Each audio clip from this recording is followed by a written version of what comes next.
So hello everyone, कैसे हैं आप सब लोग। आई होप कि अच्छे होंगे। आपका स्वागत करता हूं सिलेक्शन 99 के यूट्यूब चैनल पर। और सॉरी, काफ़ी टाइम बाद वीडियो लेकर आ रहा हूं, लेकिन कोई ना, हम अब कवर कर लेंगे अपना सब कुछ सिलेबस जो है। चलिए आज के वीडियो को स्टार्ट करते हैं बिना टाइम वेस्ट किए। तो गाइस देखो, सबसे पहले तो हमारा कुछ कोटा है ये, excuse is does not change you. हाँ, बहाने बनाना बंद कर दो भाई।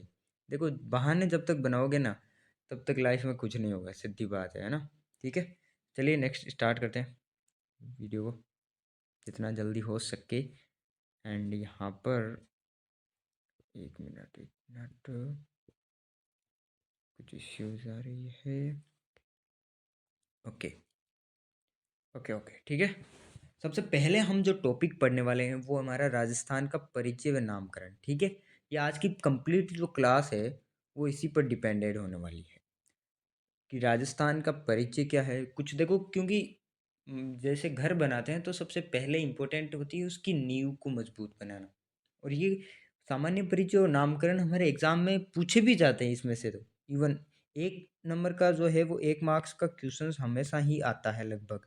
ठीक है, इसमें से तो ये कंप्लीट करना बहुत ही ज़्यादा ज़रूरी है। तो चलिए नेक्स्ट स्टार्ट करते हैं। अब देखो कंप्लीट, सबसे पहले है राजस्थान का क्षेत्रफल। भाई ये कितना है?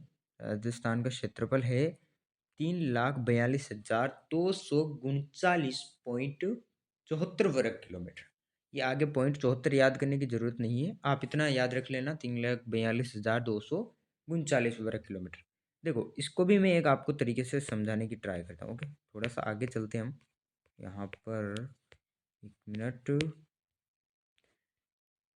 हमारी क्लास का एक, यार, नेक्स्ट पेज था कहीं पे। ओके, ये देखिए। आगे, ठीक है। अब यहाँ पे देखो, राजस्थान का क्षेत्रफल से मतलब क्या है। जैसे हम एक, ये है अपना पूरा राजस्थान, है ना। इतने एरिया में राजस्थान, ये लाइन यहाँ पे ऐसे चल रही है। ठीक है, ये इतनी दूर का है राजस्थान। क्षेत्रफल से मतलब होता है इसके अंदर का भाग। भाई ये जो अंदर का हिस्सा है, टोटल कंप्लीटली हिस्सा जो है ये कितना है, ये होता है क्षेत्रफल। ठीक है, तो इस, ये कितना है राजस्थान वाला, ये है 3,42,239। आगे वर्ग किलोमीटर, क्योंकि अलग अलग हम जो है वो मापते हैं इन सबको। जैसे कुछ लोग एकड़ में नापते हैं, हम खेत को एकड़ में भी नापते हैं ना, और बीघा में भी नापते हैं, है ना। इन दोनों में भी तो नापते हैं, राइट। उसी तरह से अब भी जो राजस्थान को हम नाप रहे हैं, ये 3,42,239 वर्ग किलोमीटर में नाप रहे हैं। ठीक है, अब देखिए वापस आगे चलते हैं। नेक्स्ट लाइन क्या थी, ये वाला अंदर वाला हिस्सा होता है क्षेत्रफल। ओके, समझ में आया होगा ये तो आपकी। चलिए वापस चलते हैं अपने टॉपिक की ओर, नेक्स्ट लाइन की ओर।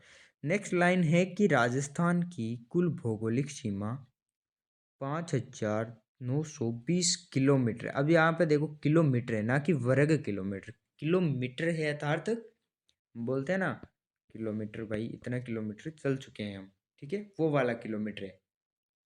कुल भौगोलिक सीमा का अर्थ क्या हुआ यहाँ पे। वापस चलते हैं नेक्स्ट वाले हिस्से पे। एक मिनट, एक मिनट, यहाँ पे देखो थोड़ा आ जाता है ये वाला मैप। हाँ, मैंने आपके लिए बहुत ही बढ़िया बढ़िया इमेजेस बना बना के आपको समझाने के लिए एक कंप्लीट कोर्स का स्क्रिप्ट तैयार किया था। देखो, पूरी क्लास देखना, बहुत अच्छे से समझ में आएगा। कुल भौगोलिक सीमा का मतलब होता है, ये देखो, ये लाइन है ना, आप जो मैं अभी बना रहा हूँ उस लाइन पे ध्यान देना। ये जो लाइन है, ये कंप्लीटली लाइन जो है, इस लाइन की लंबाई है ये। इस लाइन की लंबाई है भाई 5,920 किलोमीटर। 5,920 किलोमीटर। ठीक है, ये इस लाइन की कंप्लीटली लाइन की लंबाई है, समझ गए। किसकी कंप्लीटली लाइन की लंबाई है 5,920 किलोमीटर।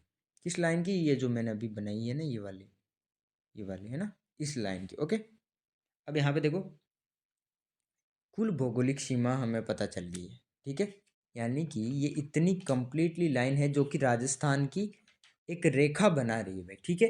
अगर अब देखो नेक्स्ट वाले में मैं बता देता हूँ क्या है लाइन में, एक साथ में पढ़ने की जरूरत नहीं है, एक बार में ही बता देता हूँ। नेक्स्ट है कि कुल अंतरराष्ट्रीय सीमा कितनी है। कौन सी? अंतरराष्ट्रीय। थोड़ा सा यहाँ पे लिखने में प्रॉब्लम हो रही है क्योंकि ये स्टाइलस काम नहीं कर रहा है थोड़ा, ठीक है, इसके लिए सॉरी। अंतरराष्ट्रीय सीमा, अंतरराष्ट्रीय सीमा से अर्थ क्या हुआ? दूसरे देशों से, है ना। अंतरराष्ट्रीय, राष्ट्र, हमारा राष्ट्र भारत है, उसी तरह दूसरे देश से कितनी सीमा लग रही है। दूसरा देश कहाँ पे है यार, आप लोगों को पता है? ये जो लाइन है यहाँ पे दिख रहा है आपको, ये गुजरात आ जाता है नीचे की साइड में, ठीक है। और ये वाला जो है इसके आगे की साइड में आ जाता है ये पंजाब, यहाँ पर, ठीक है। तो ये वाला जो हिस्सा है इस साइड वाला कंप्लीटली ये है पाकिस्तान का हिस्सा। किसका हिस्सा है ये वाला? पाकिस्तान का हिस्सा है, ठीक है। तो अब यहाँ पे देखो, ये वाला हिस्सा पाकिस्तान का है। ये जो लाइन है ना, यहाँ से देखो आप, देखते रहो देखते रहो देखते रहो, ये जो लाइन है यहाँ तक की, इस लाइन की लंबाई, यानी यही है अंतरराष्ट्रीय सीमा, और इस लाइन की लंबाई कितनी है? ये है 1070 किलोमीटर। 1070 किलोमीटर, समझ गए? ये है अंतरराष्ट्रीय सीमा वाली, कि भाई अंतरराष्ट्रीय सीमा की लाइन की लंबाई है, ठीक है। अभी मैं आपको वापस समझाऊंगा। अब दूसरी वाली जो है वो है अंतर्राज्यीय सीमा। अंतर्राज्यीय सीमा की बात आएगी अभी, अभी वो डिस्कस करनी है अब, ठीक है।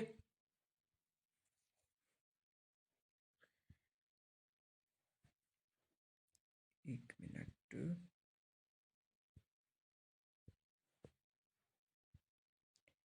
ठीक है। अंतर राज्य यानी कि दूसरे राज्यों से लगने वाली, यार अभी बताया था, यहाँ से आगे पंजाब आ जाता है, यहाँ से आगे गुजरात आ जाता है। यानी ओवरऑल अगर देखें बात करें तो आता क्या है, हमारा भारत देश यार है। देखो यहाँ पे आ जाओ, यहाँ पे अच्छे से समझ में आ जाएगा, ठीक है। इसलिए मैंने आपके लिए सारी इमेजेस कलेक्ट की है, ये वाला एरिया और ये वाली लाइन। इसके आगे ये गुजरात किस में आ रहा है? भारत में आ रहा है, ठीक है। पंजाब किस में? भारत, यूपी, ये सब भारत के जो हैं राज्य हैं। यानी कि अंतर्राज्यीय, दूसरे राज्य से लगने वाली सीमा की लंबाई, अंतर्राज्यीय सीमा, जो कि कितनी है? 4850 किलोमीटर। ये है अंतर्राज्यीय सीमा की लंबाई, ओके। अंतर्राज्यीय सीमा की लंबाई, समझ गए? नहीं समझ में आया? फिर से बताऊं? ओके, अच्छे से बताता हूँ। ये वाली जो लाइन है यहाँ से लेकर ऐसे ये चलने वाली लाइन होकर यहाँ तक की, ये जो लाइन अभी मैंने बनाई है, इसकी लंबाई है 4850 किलोमीटर। देखो, एक बार पढ़ो, वापस रिवीजन करोगे तब समझ में आएगा। डायरेक्टली समझ में कुछ भी चीज़ें नहीं आती, रिवीजन करना ही पड़ता है, वरना इतना इजीली कुछ भी समझ नहीं आता, ठीक है। ये अंतर्राज्यीय सीमा है। क्या होती है अंतर्राज्यीय सीमा? हम वापस उसी में चलते हैं, यहाँ पर हमें देखने को मिल जाएगी, डोंट वरी। यहाँ पे आ जाओ, देखो भाई, तो ठीक है, इतना आपको समझ में आ गया होगा। अब देखो आगे चलते हैं भाई, ठीक है। ये वाला कवर हो गया हमारा राजस्थान का क्षेत्रफल कितना है, ये वाला भी कवर हो गया राजस्थान की कुल भौगोलिक सीमा कितनी है। फिर है अंतर्राष्ट्रीय सीमा, अभी देखी थी हमने, पाकिस्तान के साथ में लगती है कंप्लीटली, ये भी याद रखना। एक ही दूसरा देश है जिसके साथ हमारे राजस्थान की सीमा लगती है, वो है पाकिस्तान, ओके। फिर है अंतर्राज्यीय सीमा, ये भी हो गई 4850 किलोमीटर, ओके। अगर आप इन दोनों को काउंट करोगे तो ये इसके बराबर आ जाएगी, ठीक है। आगे जो इम्पोर्टेंट चीज़ है वो क्या है कि राजस्थान का कुल क्षेत्रफल भारत के क्षेत्रफल का 10.41% है। मैं आपको ये बता देता हूँ कि ये इम्पोर्टेंट क्यों है, क्योंकि ये बहुत सारे एग्जाम्स में पूछा गया है ऑलरेडी। व्याख्याता से जैसे बड़े बड़े एग्जाम से लेकर रीट तक का सबसे बड़ा जो एग्ज़ाम है उसमें भी ये पूछा गया है, ठीक है। RS प्री में भी पूछा गया है इसके बारे में, ये इसलिए इम्पोर्टेंट हो जाता है, ठीक है। कितना प्रतिशत है? 10.41% है भाई। देखो अगर आपको बात करूँ मैं ये आपको एरिया दिख रहा है, हैं? दिख रहा है?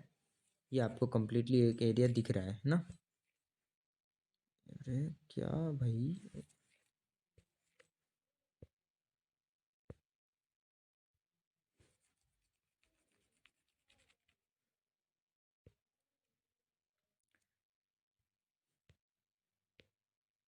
तो भाई आपको ये वाला जो है इसका एरिया दिख रहा है, ठीक है। अब अगर इस एरिया की बात करें तो ये वाला कितना है कंप्लीटली? पूरे भारत का भाई ये 10% नहीं है क्या? ये तो बताओ। हैं? इतना बड़ा स्टेट, कंप्लीटली इतना बड़ा स्टेट है जो कि भारत का 10% नहीं है। आपको नहीं लग रहा है ये 10% है? तो 10 तो ऐसे ही याद रह जाएगा। आगे 0.41% ही तो याद रखना भाई। कितना बड़ा, कुछ खास नहीं है। 10.41% है। बहुत बड़ा राज्य है हमारा राजस्थान, ठीक है। इसलिए भारत का सबसे बड़ा राज्य भी माना जाता है। अब देखो वापस चलते हैं नेक्स्ट, यहाँ पे लाइन पे आ जाते हैं भाई। क्या है नेक्स्ट लाइन? जिले 50। नवीनतम जिलों के गठन के बाद बने हैं 50 जिले। 50 नए जिले टोटल अब बन चुके हैं। पहले कितने थे? पहले थे 33, है ना? और अब है 50। ओके, याद रखना भाई। हो सकता है नया अपडेट है, एग्जाम में पूछ भी ले। और संभाग भी अब 10 बन गए हैं। पहले कितने थे? पहले 7 थे, अब कितने बन गए हैं? 10। पहले कौन कौन से संभाग थे? भरतपुर, अजमेर, कोटा, उदयपुर, बीकानेर, ठीक है। याद रख लेना ऐसे कंप्लीटली 7 और 10। अभी नए कौन से बने? इंपोर्टेंट तो यही क्वेश्चन है, नए कौन से संभाग बने हैं? तो नए बने हैं बांसवाड़ा, सीकर और पाली। बांसवाड़ा, सीकर, पाली, ये तीनों ही नए संभाग अभी के बने हैं, ठीक है। समझ गए?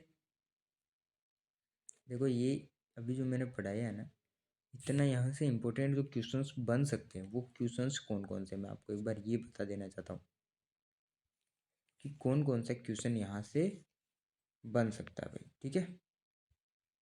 यहाँ से एक तो ये वाला जो है क्वेश्चन पूछ सकता है, जिसमें ये पूछेगा कि राजस्थान की 1070 किलोमीटर की अंतर्राष्ट्रीय सीमा किस देश से लगती है। एक तो ये पूछ सकता है। एक क्षेत्रफल वाला भी कभी कभार पूछ ही लेता है, बीएसटीसी जैसे एग्जाम्स होते हैं इनमें क्षेत्रफल वाला ये पूछ सकता है, ठीक है। बाकी कोई बहुत ही ये फर्स्ट लेवल वाले एग्जाम्स होते हैं ना, उनमें पूछने के चांसेस थोड़े कम ही हैं, ठीक है। दो ये इंपॉर्टेंट हो गए दो क्वेश्चंस। उसके बाद एक ये वाला क्वेश्चन 10.41% वाला, ये तो आप मान के चलो 100% तैयार करके ही चलो, इसके तो चांसेस बहुत ज़्यादा ही हैं ऑलरेडी। और एक ये अभी नवीनतम संभाग वाला, ये तो भाई कोई सा भी एग्जाम हो पूछ ही सकता है कि नवीनतम संभाग कौन कौन से हैं, इनमें से कौन सा नवीनतम संभाग है, ऐसे करके। या फिर ये भी कि इनमें से कौन सा नवीनतम संभाग नहीं है, ठीक है। ऐसे क्वेश्चंस बहुत ज़्यादा बार बनाता है एग्जामिनर। चल के अब नेक्स्ट वाला देखो, चल के भाई देखते हैं। इसमें इतना था। नेक्स्ट ये हमारे राजस्थान का कुछ था यहाँ पर, ये मैप हमने कंप्लीट हो गई। आपके लिए क्वेश्चन लेकर आया था मैं, लेकिन क्वेश्चन थोड़ा सा के प्रॉब्लम होगी कि यहाँ पर दो ऑप्शन यहाँ दिखा रहे, दो नेक्स्ट वाले में, ठीक है। लेकिन कोई ना, नेक्स्ट पेज पे है दो। मैंने स्पेस बनाने के लिए ऐसे किया था पेजेस को, मैंने आप समझ जाएंगे। नए जिले कब से अस्तित्व में आए? 4 फरवरी 2023 को आए, या 6 मार्च 2022 को आए, या फिर 7 अगस्त 2023 को आए, या फिर 7 मार्च 2023 को आए? इसका उत्तर आपको देना है कमेंट सेक्शन में। बताना कौन से कब बना था, इसका आंसर आप देना, ठीक है। अब चलते हैं नेक्स्ट क्लास की ओर। भाई नेक्स्ट है राजस्थान की दिशा व स्थिति। क्योंकि देखो हमने अभी तक कुछ बेसिक चीज़ें तो पढ़ ली कि कैसा दिखता है एक्चुअल में राजस्थान, लेकिन राजस्थान है कहाँ भाई, ये कौन पढ़ेगा? अभी इसमें यही चीज़ पढ़नी है आपको, ठीक है। भारत के संदर्भ में राजस्थान उत्तर पश्चिम में है। कैसे है उत्तर पश्चिम में भारत के संदर्भ में? समझाने की कोशिश करूं, फिर से मैप पे चलना पड़ेगा। चलना जाऊं, कोई बात नहीं, ठीक है, फिर चलते हैं यार, ठीक है। ये आ जाओ। मुझे एक बात बताओ, हमारे ऊपर की साइड ये इस साइड होती है उत्तर, ठीक है, और नीचे हो जाती है दक्षिण, ठीक है। फिर दो यहाँ पे ये वाले मिल जाते हैं, ये हो जाएगी पूर्व और ये हो जाती है पश्चिम। ये चारों दिशा। अब मुझे ये बताओ, भारत को अगर हम इसके अकॉर्डिंग चार डिवाइडेशंस में कंप्लीटली बनाएं, इस टाइप से बनता है। ऊपर की साइड है राजस्थान, यहाँ पर है, किस एरिया में आ रहा है, ऊपर नीचे वाले में से ऊपर की साइड आ रहा है, मतलब कौन सी, उत्तर दिशा। और इसमें जो है वो इस एरिया में आ रहा है, यानी कि पश्चिम में। तो राजस्थान की भारत के संदर्भ में दिशा कौन सी हो जाएगी, उत्तर और पश्चिम, ये वाली। अभी हमने जो पढ़ा वो क्या था, उत्तर पश्चिम में स्थित है, यही तो था, है ना। एशिया के संदर्भ में राजस्थान दक्षिण पश्चिम में है। अभी तक तो ये इतनी बात थी, अभी बात एशिया वाली आ गई है। कोई नहीं, हमने आपके लिए एशिया वाला भी बना के तैयार रखा है। चलिए देखते हैं। देखो, एशिया लगभग यहाँ तक आता है एरिया, ये वाला जो एरिया है, ये वाला जो एरिया है, लगभग ये वाला एरिया एशिया का है, ठीक है। एशिया के अकॉर्डिंग कहाँ पर है भारत, इतना नहीं, सॉरी, ये इतना ही आता है, ठीक है। ये नीचे वाला अलग आ जाता है, फिर इतना ये वाला एरिया एशिया में आता है। अगर इसको भी वापस चार हिस्सों में बांटे उसी तरीके से, ऊपर उत्तर, इस साइड पश्चिम। अब मुझे बताओ, भारत कहाँ है, यहाँ पर है भारत। भारत यहीं पर तो है, यही तो है हमारा भारत यार। और ये एशिया है, फिर यही हमारा भारत है। अब देखो, भारत यहाँ पर है, यानी कि दक्षिण वाले एरिया में आ रहा है एक तो, और एक एरिया कौन सा है, पश्चिम वाला है। तो भारत एशिया के संदर्भ में कहाँ पर स्थित हो जाएगा भाई, दक्षिण पश्चिम में, दक्षिण पश्चिम में, ठीक है। और अभी जो हमने पढ़ा था उसमें क्या था, यही तो बात थी उसमें, ये देख लो, एशिया के संदर्भ में दक्षिण पश्चिम में है भारत, ठीक है। फिर वापस आते हैं भाई, विश्व के संदर्भ में राजस्थान कहाँ है। सॉरी, ये राजस्थान की बात है ना, तो राजस्थान भी तो वहीं पे था, भारत में ही राजस्थान आ रहा है। ओके, नेक्स्ट, विश्व के संदर्भ में राजस्थान उत्तर पूर्व में है। विश्व, वर्ल्ड के कॉन्सेप्ट में फिर से वापस चलें, कहाँ पर, यहीं पर। क्यों, क्योंकि अभी हम किसके बारे में पढ़ने वाले हैं, अब विश्व के संदर्भ में पढ़ने वाले हैं, ठीक है। ये वर्ल्ड मैप है भाई, कंप्लीटली वर्ल्ड है इसका, ये वाला। चार काटते हैं इससे, ठीक है, काट देते हैं, ये लो, हो गए। अब यहाँ पे देखो, भारत कहाँ है, यहाँ पर। कहाँ है भाई भारत, ये रहा, है ना। यहीं पर राजस्थान, ये वाला हिस्सा राजस्थान का हो गया, ठीक है। अब देखो, पहले तो कहाँ पर आ रहा है, उत्तर की साइड में आ रहा है। दूसरी बात, ये आ रहा है पूर्व की साइड में। तो विश्व के संदर्भ में राजस्थान की स्थिति क्या हो जाएगी, उत्तर पूर्व की स्थिति हो जाएगी भाई, ठीक है। उत्तर पूर्व की स्थिति हो जाएगी, ओके। अभी ये यहाँ पर क्या थी, यही तो बात थी, हमारे उत्तर पूर्व में है। और वास्तुशास्त्र के अनुसार वायव्य कोण में है, ठीक है। यहाँ से जो कॉन्सेप्ट बनकर आ सकता है, या जो क्वेश्चन यहाँ से जो पूछ सकता है, वो यही हो सकता है। एक तो भारत के संदर्भ में राजस्थान की स्थिति बताइए, बस यही पूछा जाएगा, इसके अलावा कुछ नहीं पूछा जाएगा।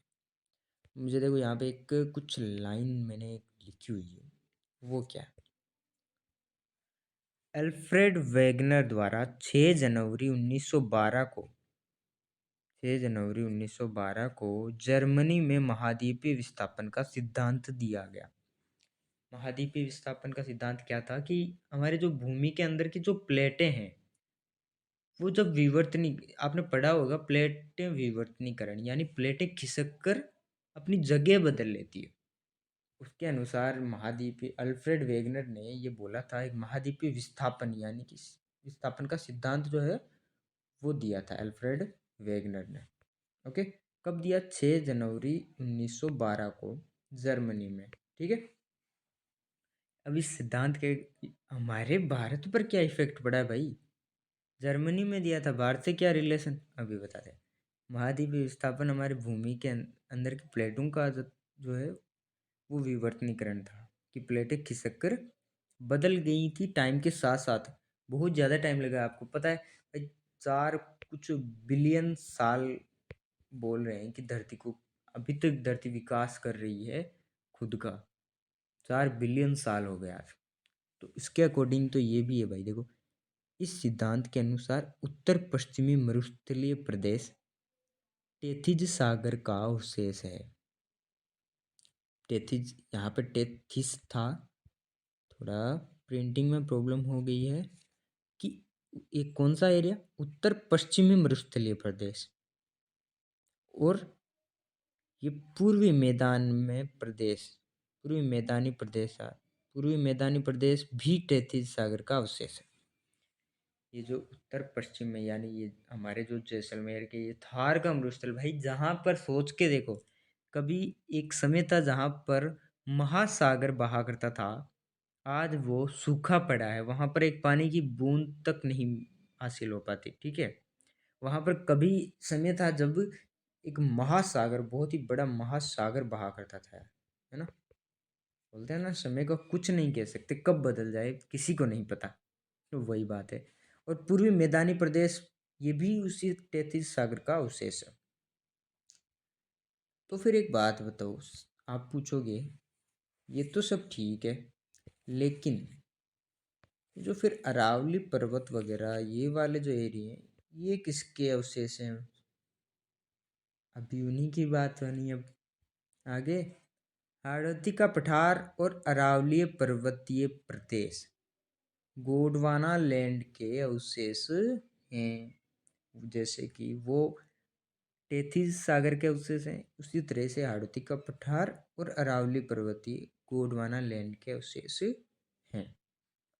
यहाँ से क्वेश्चन नहीं बना करता, फिर भी पढ़ना पड़ता है, क्योंकि कभी कभार बन भी जाए, किसे पता। अब नेक्स्ट है भाई नामकरण। सब पता कर लिया, स्थिति कहाँ पे हुआ, कैसे हुआ, अब नामकरण की बारी है।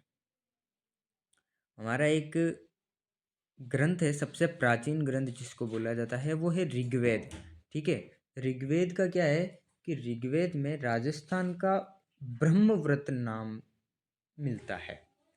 ये वही समय है जब भारत का नाम पड़ा था आर्यव्रत। जिस समय भारत को आर्यव्रत कहा जाता था ना, उसी समय राजस्थान को ब्रह्मव्रत कहा जाता था। ऋग्वेद में लिखा हुआ मिल रहा है ये वाला। सबसे प्राचीन तो यही है नाम भारत का, राजस्थान का, सॉरी, है ना, क्योंकि ये ऋग्वेद में मिल रहा है। ऋग्वेद को आज बहुत ज़्यादा टाइम हो गया, आपको पता है, सबसे प्राचीन ग्रंथों में माना जाता है। ठीक है, अब नेक्स्ट क्या है कि वाल्मीकि के अनुसार रामायण में राजस्थान का मरुकांतर शब्द प्रयोग किया गया है। वाल्मीकि जी ने ही लिखी थी रामायण, और उसमें राजस्थान के लिए कौन सा शब्द प्रयोग किया गया है? मरुकांतर। तो कैसे किया गया होगा ना, ऐसे पहले ऐसे तो बता नहीं सकते थे कि राजस्थान है ना, उसको हम राजस्थान नहीं मरुकांतर लिखेंगे, या फिर ऐसे था नहीं, पंजाब के पंजाब गुजरात इसके आसपास का क्षेत्र जो है वो राजस्थान है, नहीं। पहले ये ही बोला गया था, जो भी हमने ऊपर पढ़ा, कि भारत के उत्तर पश्चिम में स्थित मरुस्थलीय प्रदेश को मरुकांतर शब्द के लिए यूज किया गया था। मरु, क्योंकि मरुस्थल था तो मरुकांतर, मरु, ठीक है, उसी से रिलेटेड है। मरुस्थल को मरु ही तो बोलते हैं। एक और जो कि बसंतगढ़ शिलालेख है भाई, 625 ईस्वी में मिला, उसमें राजस्थान नादित्य शब्द का प्रयोग किया गया है। समझ में आया? अब यहाँ पर ये शिलालेख कैसे होते हैं, ये वाली मैंने इमेज यहाँ पर आपके लिए बनाई है भाई। शिलालेख कुछ इस टाइप से होते हैं, अलग अलग लिपि में इनके ऊपर कुछ लिखे हुए भी मिल जाते हैं, कुछ क्या मिलते ही हैं तभी लगाते हैं। ठीक है, अभी नेक्स्ट चीज़ है वो क्या है, जॉर्ज थॉमस ने 1800 ईस्वी में राजपूताना शब्द का प्रयोग किया। ये क्वेश्चन बहुत बार पूछा जाता है, राजपूताना शब्द का सर्वप्रथम प्रयोग किसने किया? तो उत्तर क्या होगा? जॉर्ज थॉमस होगा। ठीक है, देखो एक प्रयोग किया, लेकिन इसका लिखित अगर नहीं मिलेगा, हमें कोई बात को ऐसे कही सुनी बात पर विश्वास नहीं कर सकते, है ना। इसका लिखित उल्लेख मिलता है उसी की 1805 में पब्लिश की हुई विलियम फ्रैंकलिन, जिसने एक पुस्तक पब्लिश की थी। क्या नाम था उस पुस्तक का? Military memorials of mister George Thomas. किसने करवाया था प्रकाशन, यानी पब्लिशन तो लॉर्ड वेलेस्ली ने करवाया था, लेकिन लिखी किसने थी? विलियम फ्रैंकलिन ने। ठीक है, जॉर्ज थॉमस की। कब? 1805 में। और इसमें राजपूताना शब्द का प्रयोग किया गया है। सिंपली इतनी सी बात है, कुछ भी यहाँ पर हार्ड बात नहीं है, कुछ भी प्रॉब्लम वाली बात नहीं है। आगे एक और चीज़ जो मिल रही है वो है भाई, राजस्थान और राजस्थान और रजवाड़ा शब्द, ये इनका प्रयोग कर्नल जेम्स टोड ने किया था। और जिनको क्या बोलते थे? घोड़े वाले बाबा। पहले क्या है, घोड़े लेकर यही आते थे। और पता है आपको, अगर किसी का नाम फेमस करवाना है तो किसको कहना है? बच्चों को बोल दो बस, फिर वो जाने उनका काम जाने और आपका नाम जाने, बस। वो कुछ भी नाम आपका फेमस करवाने के काबिल है। घोड़े वाले बाबा बोल देते थे, क्यों? घोड़ा लेके आते थे तो बच्चों को और क्या चाहिए ना। घोड़े वाले बाबा, जिनका जन्म स्थान स्कॉटलैंड में है। कहाँ पर है? स्कॉटलैंड में है। ठीक है, ओके। अब चलते हैं नेक्स्ट। कर्नल जेम्स टोड की पुस्तक का नाम क्या था? Annuls and antiquities of Rajasthan. जिसका पहले नाम क्या था? The central and western Rajput state of India. Central and western, western क्यों? पश्चिमी राजपूत स्टेट। पहले राजपूत स्टेट, क्योंकि राजपूताना ही तो शब्द था राजस्थान का, इसलिए राजपूतों का स्टेट हो गया, तो राजपूत स्टेट। वेस्टर्न राजपूत क्योंकि पश्चिम में था हमारे ये Rajasthan. Okay. Colonel James Tod की पुस्तक है ये, एनल्स एंड एंटीक्विटी। ये पूछा गया है कर्नल जेम्स टोड द्वारा लिखी गई पुस्तक का नाम क्या था, या फिर annuls and antiquities of Rajasthan किसके द्वारा लिखी गई। और इसमें भी एक सबसे बड़ा ट्विस्ट पता है क्या? ऑप्शन में ये भी दिया हुआ मिला है, घोड़े वाले बाबा। कर्नल जेम्स टोड नाम देखने के लिए नहीं मिला। अब तो ये भी याद रखना जरूरी है। और इनको एक और बोला जाता है भाई, क्या बोला जाता है? इनको बोला जाता है राजस्थान का, राजस्थान के इतिहास का, सॉरी, राजस्थान के इतिहास का जनक। राजस्थान के इतिहास का जनक बोला जाता है कर्नल जेम्स टोड को। ठीक है, लेकिन अगर मैं बोलूँ कि राजस्थान के इतिहास का जनक, तो इनको बोला जाता है, लेकिन राजस्थान के इतिहास का वास्तविक जनक कौन है?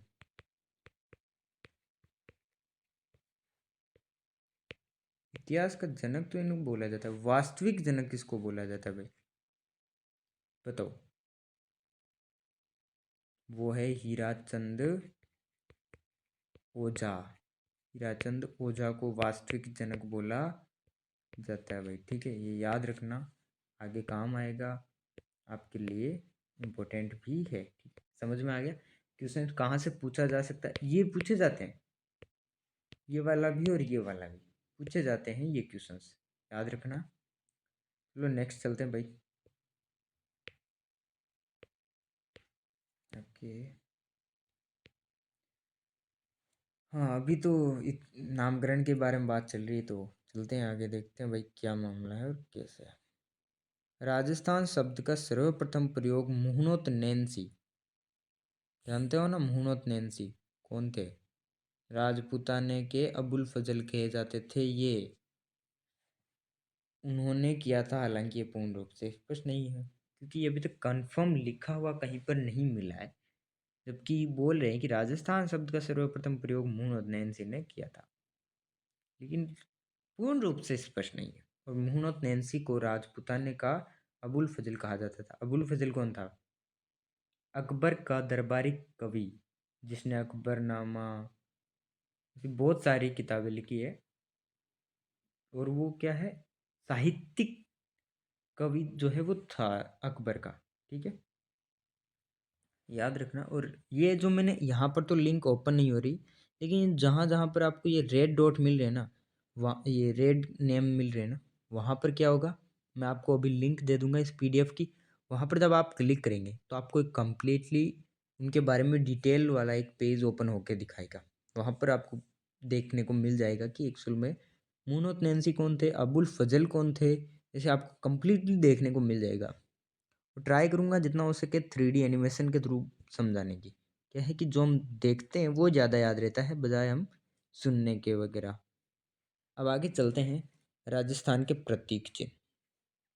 भाई प्रतीक चिन्ह तो पढ़ने पड़ेंगे, क्यों, क्योंकि ये इम्पोर्टेंट है ना।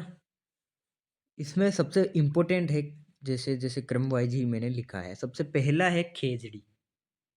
कौन नहीं जानता आज खेजड़ी को, सभी को पता है। सभी राजस्थान में ही रहते हैं जो राजस्थान स्टेट वाला पढ़ रहे हैं, लगभग 90%। कोई 10% हैं ऐसे जो बाहर अदर स्टेट्स वाले हैं जो एग्ज़ाम दे रहे हैं। 90% तो राजस्थान वाले ही। और खेजड़ी को अच्छी तरीके से सब जानते हैं, क्योंकि सबके खेत में घर में भी मिल जाती है खेजड़ी। लेकिन क्या आपको इसका वैज्ञानिक नाम पता, साइंटिफिक नेम? ये है प्रोसोपिस सिनेरेरिया।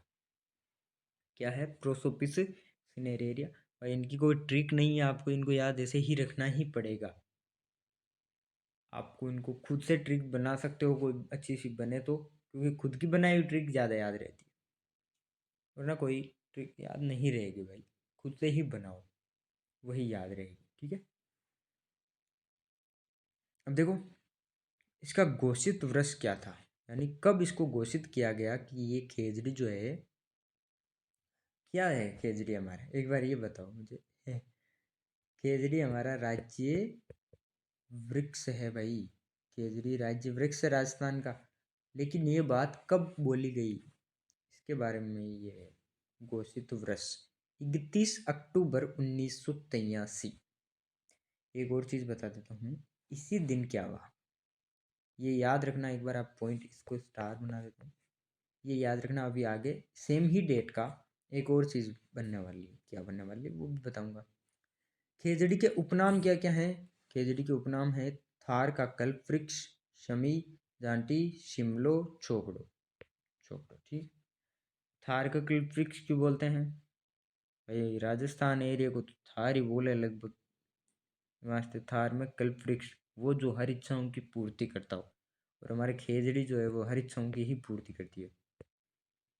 देखो पशुओं के लिए चारा बना के दे देती है, इंसानों के लिए ये सांगरी जो इस पे लगती है उसकी सब्जी बनाई जाती है, आपको पता है।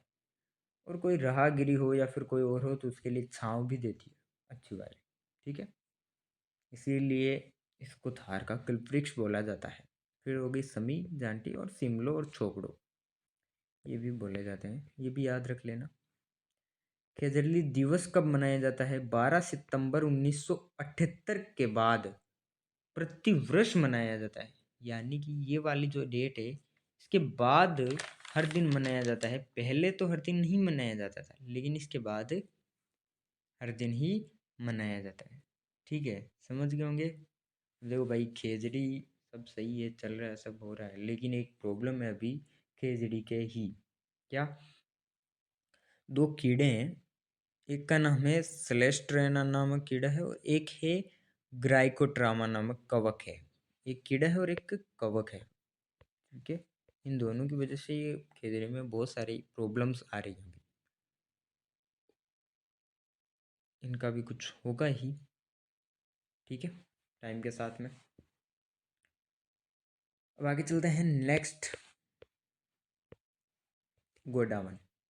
वैज्ञानिक नाम आइडियोटिस नाइग्रिसेट्स। क्या नहीं पता आपको गोडाउन कैसा दिखता है? तो ये देखो, आपके लिए इमेजेस साथ में हमने कलेक्ट करके रखी हैं। गोडाउन ऐसा दिखता है भाई। और ये हमारा क्या है, राज्य, बताओ। गोडाउन हमारा क्या है भाई, हैं? राज्य पक्षी है ना। ठीक है, खेजड़ी राज्य वृक्ष है, ये राज्य पक्षी है, गोडाउन। ओके, घोषित वर्ष यानी कब घोषित हुआ राज्य पक्षी? 21 मई 1981 की बात है। 21 मई 1981। ठीक है, याद रखना है, ये नोट्स में खुद को ही पढ़ना पड़ेगा आपको, वरना नहीं रहेगा यार इसमें कौन सी बड़ी।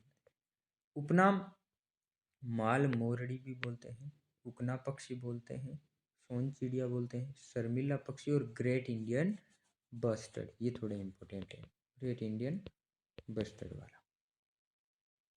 ठीक है, ये हमारे गोडाउन को बोलते हैं। अभी भोजन क्या है गोडाउन का भाई? तारामीरा खाता है। ये वही समय है ना तारामीरा, जब तभी लगाते हैं हम, जब मोस्टली कोई लोग जो ट्यूबवेल करते हैं वो लगे, लेकिन जो नहीं करते वो तारामीरा लगा लेते हैं।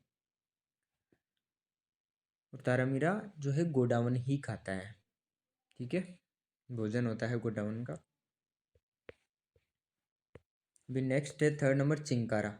देखो गोडावन का घोषित वर्ष था 21, है ना, लेकिन चिंकारा का है 22 मई 1981।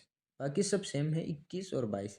पहले गोडाउन को घोषित किया गया और अगले ही दिन चिंकारा को भी घोषित कर दिया गया। ठीक है, वैज्ञानिक नाम गजेला बनेटी, बनेती भी बोलते हैं कुछ लोग, बनेटी भी बोलते हैं कुछ लोग, बेंती भी बोलते हैं। गजेला याद रख लेना, इससे काम चल जाएगा। आगे कुछ लोग तो गजेला गजेला भी लगा देते हैं डायरेक्टली, और कुछ लगाते ही नहीं। ठीक है, घोषित तुरस हो गया। इसका उपनाम क्या है? छोटा हिरण। भाई देखने में आपको नहीं लग रहा है ये हिरण जैसा ही तो लग रहा है, देखो, हाँ, सेम टू सेम हिरण जैसा लग रहा है, और छोटा भी लग रहा है, तो छोटा हिरण इसका उपनाम हो जाएगा। समझ गए? एक और चीज़ जो इसके बारे में है वो है गंगानगर का शुभंकर है। कौन? चिंकारा। गंगानगर का शुभंकर, गंगानगर का शुभंकर है, लेकिन राज्य का हमारा क्या है? ये राज्य का पशु है भाई, राज्य पशु। और वो भी कौन सा? वन्य श्रेणी का। वन्य श्रेणी का मतलब ये क्या हुआ? श्रेणी और कौन सी आ गई? ये वन्य श्रेणी का है। इतने दिन राज्य पशु चिंकारा ही था, प्लस गंगानगर का शुभंकर है। शुभंकर पढ़ेंगे सारे, सब शुभंकर पढ़ने पड़ेंगे, इम्पोर्टेंट है। क्योंकि ये जो नेक्स्ट वाला आ रहा है ना, ऊंट, ये है राज्य का पशु। ये भी राज्य पशु है, लेकिन ये पालतू श्रेणी में आता है और वो वन्य श्रेणी में आता है। ठीक है, इतना सा डिफरेंट है और कुछ नहीं। वैज्ञानिक नाम कैमेलस डोमेडेरियस है। कैमेलस, यार कैमल ही तो बोलते हैं इंग्लिश में, और क्या बोलते हैं हम, है ना? कैमल नहीं बोलते क्या ऊँट को? तो कैमेलस मान लो, और डोमेडेरियस आगे याद रख लेना। इसका घोषित वर्ष जो है वो 30 जून 2014 है भाई, ज़्यादा टाइम पहले नहीं है इसका, अभी अभी का ही समझ लो आप, इसको घोषित किया गया था। उपनाम रेगिस्तान का जहाज, सबको पता है रेगिस्तान का जहाज है कि नहीं? ठीक है, अब आगे चलते हैं। रोहिड़ा, ज़्यादा टाइम नहीं लूँगा क्योंकि क्लास बहुत बड़ी हो रही है ऑलरेडी। 30 मिनट 40 मिनट की हो चुकी है, हालांकि अभी लास्ट स्टेप पे ही हम, लेकिन जल्दी से जल्दी कंप्लीट करना ज़रूरी है। आपको इसकी पीडीएफ मिल जाएगी, चैनल को सब्सक्राइब कर देना, चैनल को लाइक भी कर देना भाई। ठीक है, और अपने 3 बेस्ट फ्रेंड के साथ में जो है इस वीडियो को ज़रूर शेयर करना। अगर आपको बिल्कुल भी अच्छा लगा हो तो प्लीज़ ये इतना ज़रूर करना। ठीक है, वैज्ञानिक नाम है टिकोमेला एंडुलेटा। किसका? रोहिडे का। कैसा दिखता है? ये रहा इमेज, टिकोमेला एंडुलेटा। ठीक है, वैज्ञानिक नाम है ये, समझ गए? घोषित कब किया गया था? 31 अक्टूबर 1983। मैंने एक स्टार लगवाया था, किसके लिए? खेजड़ी के लिए लगवाया था, खेजड़ी। भाई ये जो भी पेड़ टाइप के हैं ना, इन दोनों को एक ही दिन किया गया है, 31 अक्टूबर 1983, इसीलिए मैंने उस पर स्टार लगवाया था। ठीक है, याद रह जाएगा। उपनाम है रेगिस्तान का सागवान। रेगिस्तान का जहाज नहीं, रेगिस्तान का सागवान। रेगिस्तान का कल्पवृक्ष कौन है? या थार का कल्पवृक्ष कौन है? खेजड़ी है, लेकिन सागवान कौन है? रोहिड़ा है। क्यों? क्योंकि रोहिड़े की लकड़ी बहुत ही ज़्यादा महंगी होती है, आपको पता है, सबको पता है ना? मारवाड़ टिक भी बोले, मारवाड़ अपन राजस्थान वाले एरियन मारवाड़ी बोले ना, मारवाड़ टिक मरुशोभा, मरुस्थल की शोभा। ठीक है, मरुशोभा हो गई। ओके, हिरमिच रंग का होता है।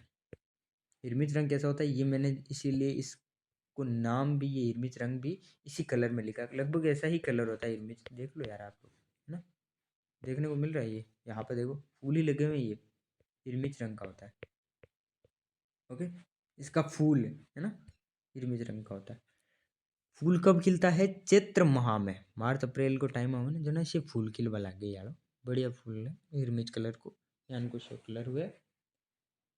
ठीक है, आगे है राजस्थान का राज्य वृक्ष खेजड़ी, हमने अभी पढ़ा। राजस्थान का राज्य पक्षी गोडाउन हमने अभी पढ़ा। आगे फिर राजस्थान का राज्य पशु चिंकार है, ये वन्य श्रेणी का है, अभी बताया था ना आपको। ठीक है, राजस्थान का राज्य पुष्प रोहिड़ा, अभी जो हमने पढ़ा वो क्या था, राज्य पुष्प तो था रोहिड़ा। ठीक है, राजस्थान का राज्य नृत्य घूमर, राज्य नृत्य घूमर है, लेकिन शास्त्रीय नृत्य कथक है भाई। ये यहाँ पर कंफ्यूजन बहुत ज़्यादा बार आता है। ये शास्त्रीय नृत्य घूमर नहीं है, ये घूमर है राज्य नृत्य। ठीक है, शास्त्रीय नृत्य तो कथक है। ठीक है, याद रखना। और राज्य का राज्य खेल बास्केटबॉल है, ये भी याद रखना।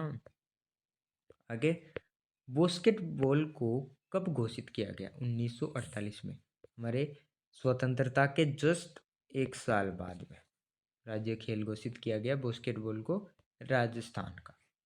राजस्थान का राज्य गीत केसरिया बालम। ठीक है, राज्य वाद्य यंत्र अलगोजा, कैसा होता है ये? दो बांसुरी के जैसा होता है अलगोजा, दोनों बांसुरी टाइप का होता है, एक ही साथ में बजाते हैं इसको, अलगोजा। ठीक है, राज्य के राज्य कवि सूर्यमल मिश्रण, पता है अच्छे से। ठीक है, ये है राज्य कवि। राजस्थान दिवस 30 मार्च को मनाया जाता है, सबको पता है। फिर नेक्स्ट, 1965 में, ये बहुत इंपॉर्टेंट है भाई, 1965 में भारत पाकिस्तान युद्ध में भारत की विजय का प्रतीक विजय स्तंभ, जो भारत और पाकिस्तान के बीच में 2 नंबर वाला जो वो युद्ध हुआ था, ठीक है, वॉर हुआ था, विजय स्तंभ प्रतीक जो कि कहाँ पर है? तन्नौर जैसलमेर में स्थापित किया गया है। ओके, समझ गए इतनी सी बात, डन। थार की वैष्णो देवी, तन्नौर देवी को ही तो बोला जाता है, तन्नौर माता को थार की वैष्णो देवी।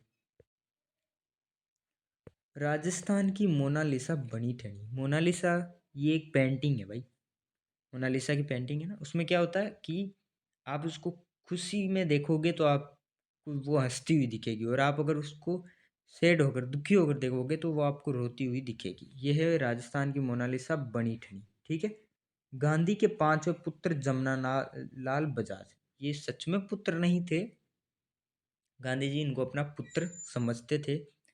और उस समय इन्होंने, कब स्वतंत्रता की ये असहयोग जब आंदोलन था उस समय इन्होंने 1 लाख रुपए के आसपास कुछ दिए थे भारतीय नेशनल कांग्रेस को, और 11,000 समथिंग कुछ दिए थे मुस्लिम लीग को। यह जमनालाल बजाज सिख करके ही है। ठीक है, राजस्थान में सिख करके हैं। नेक्स्ट है सहरिया जनजाति का कुंभ है सीताबाड़ी, कहाँ पर है? एक सीताबाड़ी ये वाला जयपुर में है, और ये किसका कुंभ है? सहरिया जनजाति का। तो ठीक है, हमारी क्लास कंप्लीट हो जाती है यहाँ पर। मैं आप सभी लोगों का लास्ट तक देखने के लिए थैंक यू। एंड देखो, चैनल को सब्सक्राइब जरूर कर देना भाई लोगों, आप ही लोग हैं जो सपोर्ट करने वाले हैं, और आप ही लोगों के लिए ये सब कुछ कर रहा हूँ मैं। अगर आप लोग सपोर्ट नहीं करेंगे तो कौन करेगा? ठीक है, शेयर कर देना जल्दी से ज़्यादा लोगों के पास। मिलते हैं नेक्स्ट वीडियो में बहुत जल्द, अगर टाइम मिलेगा बनाने के लिए तो। Take care, good bye.